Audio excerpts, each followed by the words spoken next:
Bonsoir, bienvenue dans cette édition spéciale de Talkback GP. Alors vous le savez, lundi on a débriefé du Grand Prix d'Italie en compagnie de Michel Turcot et de Thomas Morcellino et on va dire qu'on s'est fait faire un petit pont, un crochet, un cadrage débordement par nos amis de chez Aprilia et Jorge Martin qui ont annoncé le matin même l'accord entre les deux parties à partir de la saison prochaine. Donc, eh bien, on a pris compte de tout ça et on vous a organisé cette émission spéciale pour justement faire le point sur le transfert de Jorge Martin et sur celui de Marc Marquez qui est officiel depuis la mi-journée.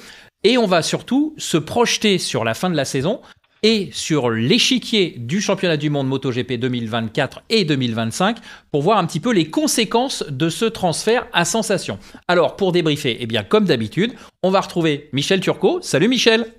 Salut Eric. Michel, il est content, il est déjà en Belgique pour les 8 heures de Spa et il fait très très beau d'après ce que tu nous as dit, Michel. Ouais, bah, il pleut, mais bon, il va faire beau ce week-end, donc c'est essentiel. Bon, alors c'est parfait, on aura une course super, mais on y reviendra un petit peu plus tard. Thomas Morcellino est aussi avec nous. Salut Thomas. Salut Eric, salut Michel. Bon, alors messieurs, je le disais, lundi on s'est fait un petit peu déborder par l'actualité. On vous remercie encore une fois pour vos commentaires qui ont été conciliants à toutes et à tous. Alors maintenant, Michel, Thomas, la question qu'il faut se poser, c'est comment est-on arrivé à cette situation de retournement, puisque le dimanche, tout le monde s'accordait à dire que Martin allait signer, mais que l'annonce ne serait pas faite au Mugello, mais que ça allait pas tarder. Hein. Michel, c'est ce que tu nous expliquais aussi. Et comment, de cet état de fait, on est passé à la signature de Martin chez Aprilia dès le lendemain, dans un montage record, parce qu'en 24 heures, établir un contrat, faire la signature, etc., pour moi, c'est du jamais vu. Bah, écoute, déjà Eric, on va quand même expliquer le pourquoi du comment on est passé à côté de tout ça lundi. Donc évidemment, on avait enregistré notre émission. Thomas et moi étions sur la route du retour. Et d'ailleurs, je pense que c'est quand on était en train d'enregistrer l'émission que notre ami Martin était en train de signer son contrat. Donc, puisqu'effectivement, tu l'as dit, ça s'est fait lundi matin. Bon, moi depuis, j'ai quand même pris le temps de chercher à comprendre. J'ai parlé avec différentes personnes sur le sujet. Donc, si on refait un petit peu l'histoire, soir du Grand Prix de Barcelone, Martin et Dalinia se serrent la main. Dalinia assure à Martin qui sera en rouge la saison prochaine. Donc, on voit jeudi une conférence de presse qui réunit les trois hommes forts de ce championnat, où on a un Martin hyper relax, hyper souriant, et on a compris que, comme déjà à l'annonce, pas mal de journalistes italiens, espagnols, voilà, l'affaire est entendue, et on a à côté un Marquez hyper tendu, qui lui met les pieds dans le plat en disant ok, si c'est pas moi, il passe ça comme ça, mais il dit voilà, j'ai trois options, c'est soit je vais en rouge, soit je vais chez Gresini avec une moto officielle, mais je n'irai jamais chez Pramac avec une moto officielle parce que j'irai pas dans un team, je quitte un team satellite pour un autre team satellite. Soit j'ai une autre option. Voilà. Donc je pense que c'est une réponse à laquelle Dalinia et Domenicali ne s'attendaient pas. Je pense qu'ils s'imaginaient que Marquez allait accepter leurs conditions, et bon, ça n'a pas été le cas. Donc à partir de là, branlement de combat chez Aprilia. Car si Marquez n'allait pas chez Pramac, il pouvait très certainement aller chez KTM Red Bull, et à ce moment-là, on aurait eu une Dream Team KTM avec Acosta, et je pense que là, ça aurait fait pas mal d'ombre à Ducati la saison prochaine. Et donc, voilà, ils ont pris le risque de perdre Martin, de laisser Martin passer chez Aprilia, de perdre Bastianini qui va partir ailleurs aussi, en l'occurrence chez KTM via le Team Tech 3. Donc voilà, pour avoir Marquez, ils ont pris le risque de laisser, de s'affaiblir quelque part, enfin à mon sens. Et en tout cas, voilà, Martin a été prévenu dimanche soir que c'était pas lui, et foudrage, il est parti taper à la porte de chez Massimo Rivola, bien évidemment. Conseillé là-dessus par Alex Espargaro, qui est son frère, son ami, comme il le dit. Et dans la foulée, Rivola a appelé le président du groupe Piaggio, qui a dit ok, banco, on fonce. Le lendemain, le contrat était prêt. Enfin, en tout cas, l'ébauche était prête pour se mettre d'accord. Et de toute façon, Martin n'avait plus trop le choix pour la saison prochaine. Donc voilà comment les choses se sont faites. Alors Thomas, je le disais lors du débriefing lundi soir, qu'on avait senti un petit peu Martine agacée. Tu sais, j'en avais parlé en disant par rapport à certaines choses, son attitude, etc. Maintenant, on comprend mieux pourquoi, et je crois que même lui aussi l'a exprimé a posteriori. Ce dimanche du Mugello, en fait, il était là sans être tout à fait là. Alors ça veut pas dire qu'il aurait gagné, qu'il aurait battu Bagnaia, on va pas refaire le débrief du Grand Prix d'Italie, mais clairement ça a eu un impact, on peut pas le nier. Oui, bah de toute façon, c'est sûr que forcément ça impacte quand tu mènes le championnat avec en arrivant au Mugello avec plus de 38 points d'avance et puis que tu es vice-champion du monde et que forcément après on te dit oui, c'est bon, tu seras en rouge l'année prochaine comme dit Michel et qu'en fait au dernier moment on te dit que non. Forcément, ça met un petit coup au moral. Donc oui, on peut imaginer qu'il n'était pas dans les meilleures dispositions dimanche soir à l'arrivée du Grand Prix, quoi. Ça, c'est clair. Et du coup, moi j'ai une autre question. On en avait un petit peu parlé auparavant. Est-ce que ce choix, effectivement, après on va revenir sur Marquez, mais Martine, tu l'avais expliqué aussi, Michel, à quelques reprises, c'est pas forcément le caractère qui plaisait aussi à Dalinha. Et est-ce que les propos également de Bagnaia en disant attention, celui qui viendra à côté de moi, faut pas qu'il casse ce qui a été construit, etc. Est-ce que tout ça, ça a aussi un peu pesé? Bah, si ça avait pesé, je pense que c'est pas Marquez qui aurait été choisi parce que là, on sait clairement de quoi Marquez est capable. Voilà. L'an dernier, Chiabatti avait prévenu que faire rentrer Marquez chez Aprilia, chez Ducati, c'était faire rentrer le loup de l'Ambergerie. Et bah, je pense qu'il avait raison. Voilà, Marquez en 7 Grands Prix, il a réussi à évincer Martin, envoyer Martin chez Aprilia, envoyer Bastianini chez Pireur Mobility, et après elle s'est retrouvée dans l'équipe Factory. Donc bon, tout ça grâce à son excellent début de saison, grâce au fait qu'il est 8 fois champion du monde, dont 6 fois MotoGP, et qu'il est certainement le plus grand pilote de ces dernières années, et l'un des plus grands pilotes de l'histoire des Grands Prix. Hein. Mais c'est aussi comme un grand champion, comme l'était Rossi, un pilote machiavélique quelque part et qui est prêt à tout pour atteindre son objectif et qui était en l'occurrence se retrouver avec la moto champion du monde. Donc voilà, maintenant il va falloir. Je suis pas sûr que de gérer Martin aurait été plus compliqué que de gérer Marquez dans l'équipe officielle la saison prochaine. Mais ça, on saura pas ce qu'aurait fait Martin en rouge, mais on verra ce que fait Marquez avec Bagnaia en tout cas. Après, Ouais, parce que même en termes de Pardon, vas-y Thomas, vas-y. Ouais, en termes de filière, effectivement, c'est sûr que dans l'ordre, dans la logique des choses, c'est vrai que Pramac était ces dernières années considéré comme un team junior du team officiel. C'est sûr qu'en propulsant directement Bagnaia Marquez dans le team en rouge, c'est sûr que forcément ça coupe l'herbe sous le pied d'un Martin qui s'est battu pendant quelques années chez Pramac pour justement avoir cette moto officielle. Mais d'un autre côté, Ducati mise aussi sur la jeunesse, puisqu'ils ont quand même signé Aldeguer, donc forcément, ils ont aussi cette volonté de poursuivre cette filière et de monter les meilleurs pilotes en MotoGP. Donc, de là à dire que tout a été cassé, non, je ne pense pas en signant Marquez, mais c'est vrai que ça a mis quelque chose, ça a changé un petit peu la physionomie des teams A et B chez Ducati, quoi. Oui, ouais, parce que autre conséquence, Eric, c'est qu'on va certainement avoir Pramac qui va aller chez Yamaha l'année prochaine. Ouais, ça, on va en reparler après des conséquences sur les équipes, mais je voulais qu'on reste d'abord dans un premier temps sur les pilotes. Je voulais juste rebondir justement sur Marquez et Bagnaia et Marquez et Martin, parce que Dalinha, quand on lit le communiqué de presse officiel aujourd'hui qui officialise donc l'arrivée de Marquez, il dit « Je suis content parce qu'on aura 2 pilotes matures et qui vont dans la même direction ». Donc, si tu veux, on sous-entend que peut-être que Martin, comme tu l'as expliqué, il avait peut-être un petit peu plus de crainte de pouvoir le canaliser.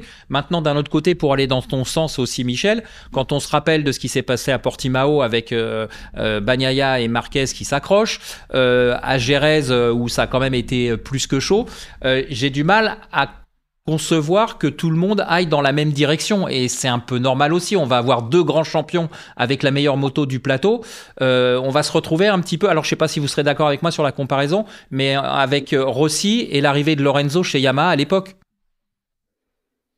Non, parce que Lorenzo, c'est Lorenzo qui arrive, qui est un jeune pilote qui va casser la baraque, donc c'est pas tout à fait la même chose. Après, je pense Ducati a déjà eu affaire à ce genre comment dire, de rivalité. de rivalité dans le sens où on se souvient il y a quelques années, je veux dire, quand ils ont signé Lorenzo enfin, qu'ils ont signé Lorenzo avec Dovizioso, Dovizioso se battait déjà pour le titre avec Marquez. Il était déjà vice-champion du monde et donc forcément en signant Lorenzo qui lui aussi avait envie cette volonté de renouer avec le titre. Les titres, forcément, en venant de chez Yamaha en plus, enfin, je veux dire, il y avait aussi cette rivalité qui fait que ça a déjà été géré et Ducati a déjà composé avec ce genre de choses, quoi, j'imagine. Alors, moi, il y a une chose qui m'a interpellé dans le communiqué, j'ai pas compris. Marquez, il a signé pour une saison, c'est-à-dire pour 2025, parce qu'on dit until 2026, donc jusqu'à 2026. Donc ça veut dire, est-ce que c'est 2025 uniquement ou est-ce que c'est 2 saisons jusqu'à la fin 2026? C'est pas très clair, je trouve, dans le communiqué. Non, c'est 2 ans. C'est 2 saisons, oui. C'est 2 saisons, on est d'accord. Ok, 2 saisons. Alors, dans le communiqué, effectivement, il remercie. Enfin, il y a quand même Daligna qui remercie bien les 2 pilotes actuels. Oui, c'est ça, oui. Et Bastianini. Et ça veut dire, mine de rien, à demi-mot, que Bastianini n'a plus d'options potentielles chez Ducati, quoi. Il pourra pas être rétrogradé dans un team satellite, alors soit Pramac, soit un autre, mais en tout cas, on peut imaginer que ce sera. Bastianini a signé chez Pirard Mobility, là, donc. Je savais pas si c'était acté, moi. Je savais pas. C'est pas officiel, lisez, mais c'est acté. D'accord. En tout cas, l'avis de Carlo Pernat qui est son manager, donc j'imagine que. Voilà. Donc ça fait la liaison parfaite avec l'enchaînement parfait avec ce que je voulais aborder ensuite. Donc maintenant, Marquez chez Ducati, c'est acté. Aprilia a récupéré Jorge Martin. Donc quid de Bastianini. Donc Bastianini, c'est sûr, il a signé un contrat avec Piror Mobility, Michel. Donc il va rouler. S'il n'est pas signé, ça va se faire. En tout cas, il y a d'après Pernat, il s'est engagé.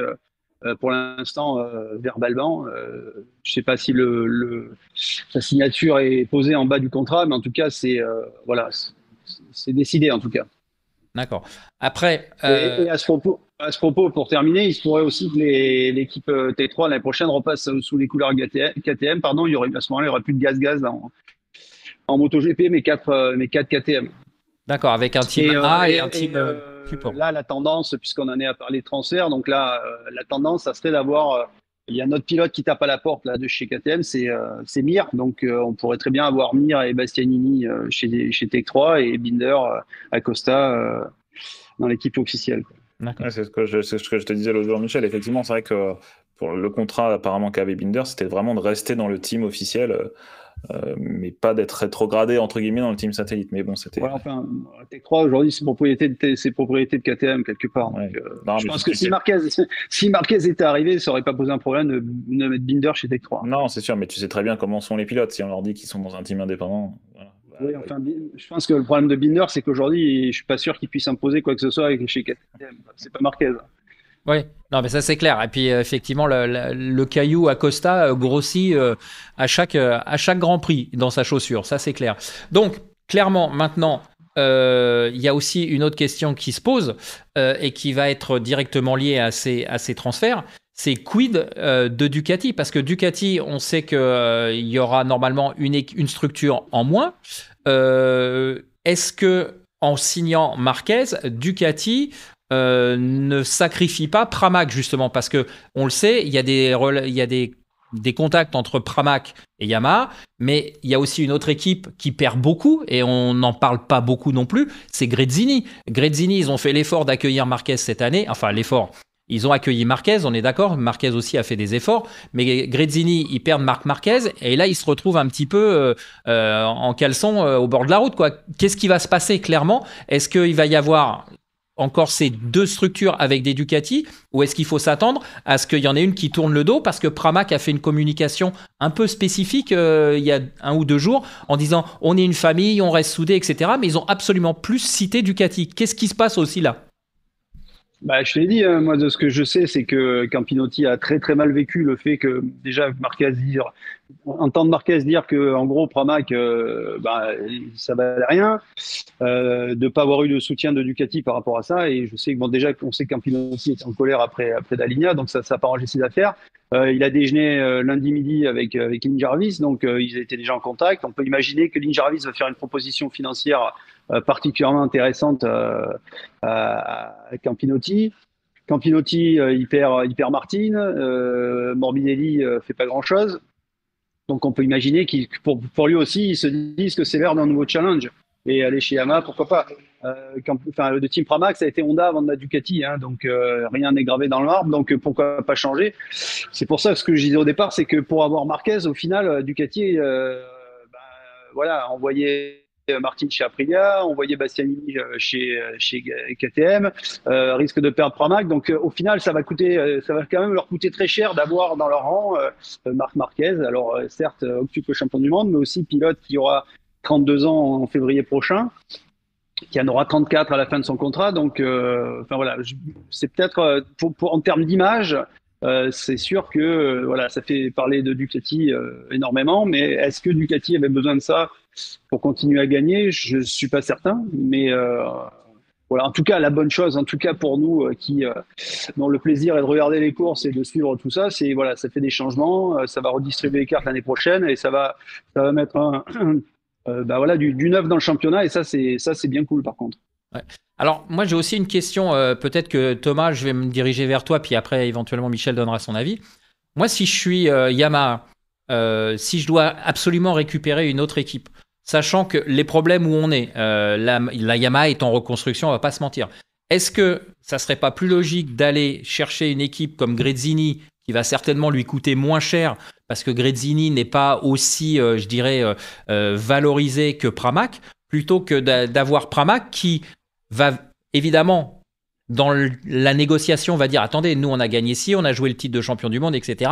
Donc, ça va coûter cher à Yamaha, pour au final des pilotes qu'on ne connaît pas encore et qui seront de toute façon des pilotes sous les têtes d'affiche. Alors que pour Gresini, ça pourrait être un team support de développement idéal. Qu'est-ce que tu en penses ? Là, c'est difficile de se prononcer là-dessus. C'est sûr que dans l'intérêt de Gresini qui perd Marquez, c'est sûr que ce sera beaucoup plus compliqué. On peut imaginer de trouver des sponsors titres ou autres. Enfin, je veux dire, avec l'image de Marquez, c'est sûr que ça a dû aider cette année à donner de la visibilité à l'équipe. C'est sûr qu'avec son départ, ça va être un peu plus compliqué. Donc, avoir des Yamaha qui sont... avec un constructeur derrière qui te soutient et qui effectivement on peut imaginer qu'il ne paye pas ou très peu cher les Yamaha l'année prochaine, c'est sûr que ça pourrait aider clairement, mais de là à dire est-ce que c'est mieux d'aller chez Gresini ou chez Pramac, c'est difficile. Pramac, c'est un team expérimenté tout autant, et c'est vrai que ça serait aussi une bonne porte d'entrée pour Yamaha d'avoir un team satellite de cet acabit, quoi. Ouais, mais après, d'un autre côté, à aujourd'hui, il n'y a pas de pilote. Comme tu l'as dit, Michel, Morbidelli, il recommence à revenir avec la Ducati, mais si Pramac va chez Yamaha, il va falloir qu'il reprenne tout à zéro. Et qui, à côté de Morbidelli, si éventuellement Pramac passe entre guillemets, Yamaha, tu vois ce que je veux dire? Ça sera pareil. Ah non, mais Morbidelli, il ne va pas retourner chez Yamaha, ça je te le dis. Bah voilà. Et de toute façon, pour Yamaha, c'est beaucoup plus intéressant de s'associer avec Pramac qu'avec Gresini, parce que Pramac, c'est une équipe qui a les reins beaucoup plus solides.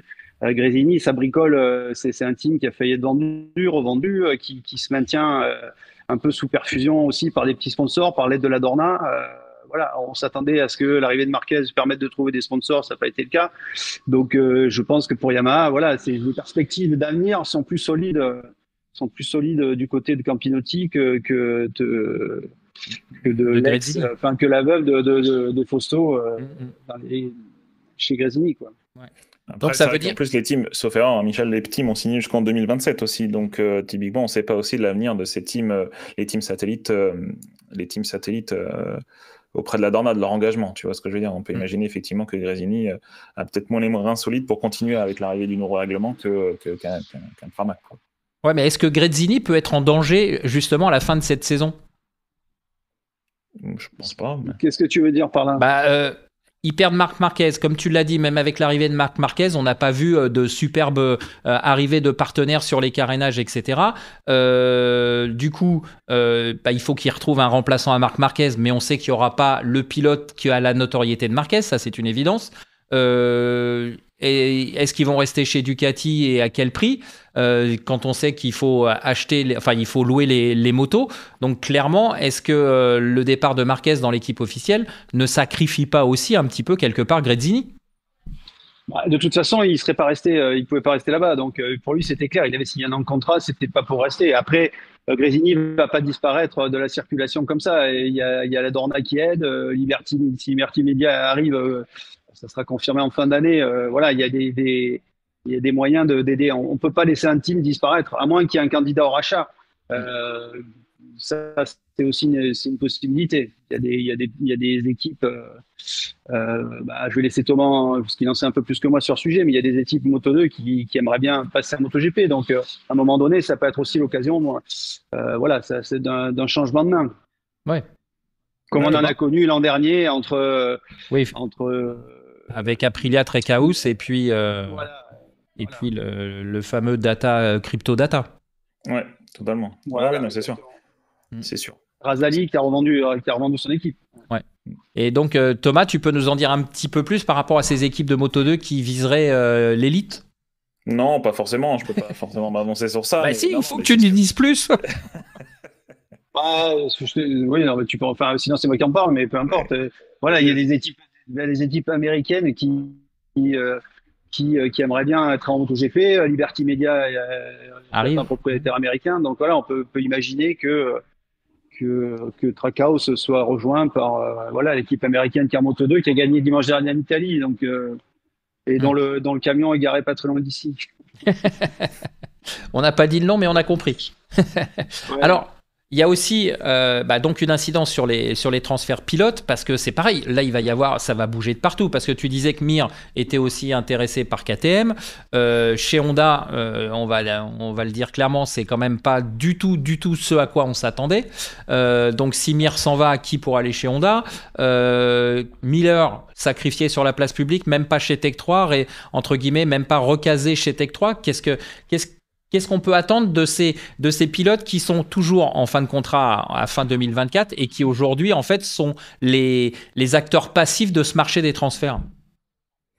Miller, il peut aller chez Honda. Voilà, son expérience. Il retournerait chez Honda, tu penses? Oui, parce que voilà, l'expérience de Ducati et de KTM peut être utile à Honda, qui doit se renforcer avec des pilotes qui ont de l'expérience. Je pense que des pilotes comme Mir ou un pilote comme Mir est pas à sa place aujourd'hui dans un programme de développement. C'est un pilote qui a pas d'expérience, qui est très frustré parce qu'il est encore jeune. Il a été champion du monde en 2020. Il supporte pas la situation dans laquelle il se trouve. Donc voilà, prendre un Miller qui, si de toute façon que lui il sera plus champion du monde, il sera jamais champion du monde, mais qui peut s'investir dans un travail de développement avec l'expérience qu'il a. Ça peut être intéressant pour Honda. Tous les constructeurs sont pas au même niveau et toutes les équipes ne cherchent pas le même profil de pilote. Donc, je pense qu'il y a encore un peu de la place pour tout le monde dans tout ça, quoi. D'accord. Tiens, d'ailleurs, à propos de Honda, on a appris que ça a été officialisé. C'est Aleix Espargaro qui sera pilote de développement à partir de la saison prochaine. Vous en pensez quoi, messieurs? Ça va faire plaisir à Johan Zarco? Moi, j'en pense que ça reste un pilote qui est un excellent développeur. Je veux dire, on voit comment il a travaillé à l'époque chez Suzuki quand ils sont revenus en Grand Prix, en MotoGP. On voit comment il a développé l'Aprilia. Ça reste un pilote qui est capable d'être régulier sur des tours, faire un travail de développement. Ça reste un boulot très compliqué de pouvoir faire des tours, s'arrêter, refaire des tours aussi rapides, tout seul, sans lièvre devant soi, sans motivation d'un Grand Prix. Pour moi, c'est une des références. Enfin, je pense qu'aujourd'hui, ne pas s'offrir les services d'un Aleix Espargaro pour développer une moto, ce serait une erreur, clairement. Michel? Oui, et puis voilà, il avait une offre. Je pense qu'il aurait préféré rester chez Aprilia si Rivola avait matché l'offre financière que lui a fait Honda, mais c'est pas le cas. Donc voilà, il va clairement chez Honda pour continuer à gagner sa vie plus que dignement, on va dire. D'accord. Alors moi maintenant j'ai une autre question qui va être dirigée sur la fin de la saison 2024. À quoi peut-on s'attendre pour cette fin de saison? Clairement, aujourd'hui Jorge Martin est en tête du championnat du monde. Il a 18 points d'avance sur Pecco Bagnaia. Est-ce qu'on peut raisonnablement penser que les deux garçons vont pouvoir lutter dans la course au titre? Pour l'instant, je parle que d'eux. Raisonnablement, est-ce qu'on peut penser que ces deux garçons vont pouvoir s'affronter à armes égales, ou est-ce qu'à un moment ou un autre, on va couper un petit peu le robinet du côté de chez Ducati? Surtout en plus si Pramac annonce qu'il passe chez Yamaha. Écoute, c'est sûr qu'on peut imaginer que Ducati souhaitera avant tout voir Pecco remporter ce titre. Maintenant, ben, on va pas mettre la moto de Martin en panne. Donc, je pense que ça sera plus d'ordre psychologique. Ça va être compliqué pour Martin. Que en termes de matériel, je pense pas que Ducati puisse se permettre de moins bien fournir son équipe, l'équipe Pramac. D'autant qu'il y a voilà, il y a des ingénieurs autour qui savent très bien ce qui se passe à droite et à gauche. Donc tricher là-dessus, ça me paraît difficile, même si voilà, on sait qu'il y a quand même voilà, nos amis italiens sont capables de bien des choses. Oui. Mais par contre, psychologiquement, c'est sûr que il y a il y a moyen de jouer un peu avec les nerfs de Martine. Mais bon, ça va être intéressant à suivre de voir comment il arrive à gérer, puis surtout cette déception, parce que là, il est allé annoncer le premier sa signature chez Aprilia, en pensant qu'on croirait que c'est lui qui avait décidé d'être déçu de pas être signé avant. Mais bon, on sait que le dessous de l'affaire, c'est pas celui-ci, et on imagine. Ah, on a perdu Michel, mais on va le retrouver. Thomas, je continue avec toi. Quand Michel il dit une guerre un peu psychologique, est-ce que tu penses pas qu'au contraire que Martin, là maintenant pour les courses qui restent à disputer, il va pas être dans un état d'esprit en disant bah ils ont essayé ils m'ont roulé dans la farine. Maintenant je vais leur montrer et je joue le tout pour le tout et je vais pourrir la saison de Pecco Bagnaia. Tu ne penses pas qu'il peut rentrer dans cet état d'esprit-là? Bien sûr, bien sûr. Et puis surtout, là, maintenant, il est libéré. C'est ce qu'il fait l'année prochaine. Il sera plus dans les réflexions de savoir si oui ou non il sera chez Ducati ou est-ce qu'il sera l'année prochaine, blablabla. Après, il y a Campinotti, sauf erreur, hier, qui a fait un communiqué, enfin, Pramac a fait un communiqué en disant que de toute façon, il resterait solidaire de Martin jusqu'à la fin, qu'il le remerciait pour ses 4 ans de service. Bon, à la fin de la saison, ça fera 4 ans, mais je veux dire, pour ses c'est bon et loyal au service, on va dire. Voilà, exactement. Donc, voilà, hormis le fait que, comme tu le soulignais, si jamais il signe avec Yamaha, je sais pas ce qui peut se passer, mais quand je dis Yamaha, Pramac, hein, oui, bien sûr, j'ai compris. Je veux dire, je vois pas Martin hériter d'une moto moins performante ou pas des dernières pièces ou des dernières évolutions sur la GP24. Ce n'est pas forcément non plus dans l'intérêt de Ducati qui met au point une moto pour. Après, c'est ce que nous avait expliqué quand même Johan en disant que sur la fin, il testait plus, il recevait plus trop les évolutions. Johan Zarco, quand il avait annoncé son passage chez Honda, chose qui est quand même logique puisqu'on va pas forcément dévoiler des points de développement pour un pilote qui s'en va à la concurrence, mais ça peut faire aussi la différence si on se retrouve sur les 3 dernières courses dans le même cas de figure que la saison passée. Ouais, écoute, Eric, tu peux compter sur Campinotti. Vas-y Michel, ouais, on t'a retrouvé, vas-y. Ouais, on peut compter sur Campinotti pour faire respecter son contrat et je pense que chez Pramac, il doit avoir aussi bien de la colère. Je pense qu'ils sont très déçus pour Martin, très fâchés des propos de Marquez et donc je pense qu'il y a tout ça, ça bouillonne là. Ça peut peut-être se terminer un autre boudin et être contre-productif, mais je pense que la rage qu'ils ont tous chez Pramac pour essayer de battre l'équipe Factory, ça va être ça aussi. Ouais. Ça va être sympa à suivre. Ouais. Alors, on a dit, est-ce que Martin peut être lésé? Ça, c'est une chose. Mais maintenant, sachant que Marquez va arriver dans l'équipe officielle, qu'il dispose d'une GP23, est-ce qu'on peut légitimement se poser 2 questions? La première, est-ce qu'il pourrait avoir des évolutions, des upgrades d'ici à la fin de la saison pour être un peu plus performant? Et deuxième question, est-ce que finalement Marquez va, pour cette année en tout cas, ne pas rentrer dans le jeu de l'équipe officielle et pourquoi pas aider Bagnaia en cas de confrontation vraiment très serrée avec Martin et s'insérer entre les deux. Tu vois ce que je veux dire? Enfin, vous voyez ce que je veux dire? Pour les évolutions, je pense que de toute façon, la GP23 restera une GP23. De toute façon, en termes de règlement, tu peux pas changer ni le moteur, ni ce que tu as envie en termes d'aéro aussi librement que par le passé. On en parlait avec Michel, où tu avais le droit d'avoir des motos différentes d'un Grand Prix à l'autre à l'époque de la 500. Mais là, aujourd'hui, c'est plus le cas et il peut avoir des évolutions, bien évidemment. Je veux dire quelques évolutions, mais ce sera des évolutions minimes. Ce sera pas une GP24, une mini GP24. Hein. Ça restera une GP23. Donc après, pour la deuxième question, moi, je sais pas, je pourrais pas me prononcer là-dessus, mais je pense que Marquez, dans tous les cas, s'il a la possibilité de gagner, il se mettra à gagner. Je veux dire, c'est pas lui qui viendra s'immiscer entre Martin Martin et Bagnaia si on lui demande de le faire, quoi. Michel, ton avis? Oui, bah, c'est sûr que Marquez, il va jouer sa carte. Marquez, c'est quand même le premier à jouer perso. Enfin, voilà, c'est jamais un mec qui a pensé aux autres, donc je vois pas pourquoi ça commence aujourd'hui, quoi. On sait ce qu'il a fait, ce qu'il a amené chez Honda aussi. Voilà, c'était tout pour lui et surtout, il était prêt à raconter un peu n'importe quoi aux ingénieurs pour dès que les autres trouvaient un truc sympa, même s'il lui trouvait sympa aussi, pour dire que c'était pas bien. Donc, je pense que c'est pas, il va penser à lui avant tout, quoi. D'accord. C'est pas un grand champion pour rien. Oui, bah comme tous les grands champions, comme tu le disais, Valentino Rossi de façade était très très très avenant, très sympa, très souriant, mais dans la coulisse et à l'intérieur du box, il était intraitable. Donc ça c'est clair, ça fait partie du caractère des grands champions. Ouais, c'était vrai pour Douane, c'était vrai pour Rainer. Voilà, de toute façon tu peux pas être multiple champion du monde si t'as pas envie de marcher sur les autres. Donc faut pas demander à ces gars-là de vouloir aider leur coéquipier ou prendre part à éventuellement non. C'est eux pour eux, donc voilà, il va jouer sa carte jusqu'au bout et d'ailleurs je pense il va pouvoir se battre pour le titre parce que là on parlait de GP23, GP24, il faut rappeler quand même que c'est des petites nuances qu'il y a entre les deux et d'ailleurs Martin est persuadé que sur certains circuits la GP23 est mieux, donc voilà, même si aujourd'hui il y a que Marquez qui performe avec. Très bien. Bon, bah messieurs, je crois qu'on a fait un petit peu le tour de la question. Je ne vais pas vous garder plus longtemps. En tout cas, je vous remercie de vous être rendu disponible pour cette émission spéciale. On va donc rappeler que le prochain Grand Prix, c'est pas le Grand Prix du Kazakhstan qui a été déplacé pour remplacer le Grand Prix d'Inde, mais ça sera le Grand Prix d'Assen donc le 23 juin, si je dis pas de bêtises, si je me trompe pas dans les dates. Et que là, de toute façon, à Assen, on devrait arriver avec peut-être un échiquier un petit peu plus clairement établi, non?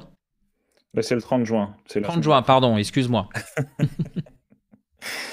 Je ne sais pas si on aura d'autres annonces d'ici là. C'est sûr que dans l'ordre, dans la logique des choses, là, c'est la prochaine annonce qu'on pourrait entendre, c'est celle plutôt de Bastianini, qui concerne Bastianini, parce que c'est le seul qui n'a ni annoncé son départ, ni s'est prononcé sur son avenir. C'est celui qui est un peu laissé pour compte là aujourd'hui. Donc je pense que s'il y a une annonce à faire, ce sera celle-ci. Très bien. Bon, en tout cas, merci Thomas, merci Michel, bon week-end à Spa. La course, c'est samedi, on le rappelle, le championnat du monde d'endurance moto. La deuxième épreuve, c'est les 8 heures de Spa et c'est samedi, on est bien d'accord? C'est ça. Voilà. Eh ben écoute, merci beaucoup. Bonne fin de journée à Spa où on espère que la pluie va vite laisser la place au soleil. Thomas, encore une fois, merci beaucoup. Quant à nous, je vous donne rendez-vous justement lundi prochain à 18h pour le débrief de la deuxième épreuve du championnat du monde d'endurance qui sera consacrée donc aux 8 heures de Spa. D'ici là, passez une très bonne fin de semaine. Rendez-vous lundi à 18h, bon week-end et on se retrouve lundi et ensuite on se retrouve fin juin comme vous l'avez entendu pour débriefer le Grand Prix d'Assen. Merci de votre attention.